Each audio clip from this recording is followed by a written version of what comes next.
One of the biggest problems in marriages is after a few years, after the couple has experienced their excitement and the early connection of their marriage, and thank God maybe they've had a few children, something tends to happen just around the time when people have about 2 children. Marriages begin to change a little bit. And what's the obvious reasons for that? When a couple had their first child, they were excited to have that baby. It was a new person in this world. They're getting used to having that baby, staying up late at night, taking the kid to the park, putting your child to sleep. It's perhaps a lot of fun for certain people. It comes with certain stress, but it's also a new and exciting experience. What happens when a couple has their second child? It begins to change. When they had their first child, it was 2 parents on 1 child. When they have their second child, if the mother or father is alone, it's 1 parent against 2 children. It's much more complicated, comes with a lot more stress and a lot more responsibility.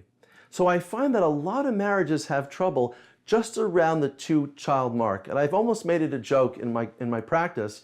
Often couples come to me and I often joke and say, do you have 2 kids? Because 90% of the time, that's right, 90% of the time, couples come to me just when they have that second child. And I began to understand it's because the stress has really actually doubled at that point and things are harder in their marriage. So it's extremely important that couples begin to understand the process they're going through at that time. Sometimes couples begin to fight more or get disappointed with one another because they're just so busy with the children. It's so important to renew your marriage at that point. There are a few keys I want to give you on how to renew your marriage when things are difficult. The number 1 principle is you need to give each other a break.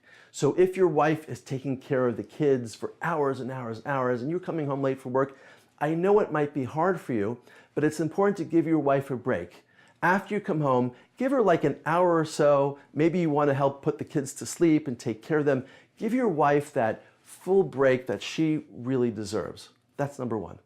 Number 2 is it's so important to spend time together just talking to one another and schmoozing one another. How do you have a great schmooze with your wife? It could take anywhere between 5 and 10 minutes. What I'd like you to do is 4 different things. The first thing I want you to do is share an appreciation with your spouse. Note something special about them. It could be something they've done in the past. It could be some special quality. I had one couple come to me once. The husband said to the wife, you know, I usually do the dishes at night, but I went to bed late last night. I was so tired, but you did the dishes for me. I woke up in the morning. I felt so good. The house looked so beautiful. So share that appreciation with your spouse. Perhaps your spouse is a hardworking parent. Perhaps your spouse made a beautiful Shabbat table for you. Perhaps your spouse sent you a beautiful birthday card and gave you a beautiful present and made you feel good about yourself. It doesn't just have to happen that day. It could have happened in the past. But we know one thing for sure. Everybody loves when they get an appreciation. So when you start speaking to your spouse, share some appreciation with your spouse. Number 2, share some new information. Talk about your day, what went on with your day. Who did you speak to at work? Perhaps you read something interesting in the newspaper or on the internet. Perhaps there's a new vacation you'd like to take. Perhaps there's an opportunity for you to buy something new, whether it's for a car or home, and you want to share it with your spouse. Share some new information. Number 3, talk about things that puzzle you, things you're not sure about. You know, we have all these bills coming up, and how are we going to afford to pay for our vacation or a yontif programming or something new in our lives? Talk about some of your things that confuse you and maybe things you're concerned about. And the 4th thing is share your hopes, wishes, and dreams.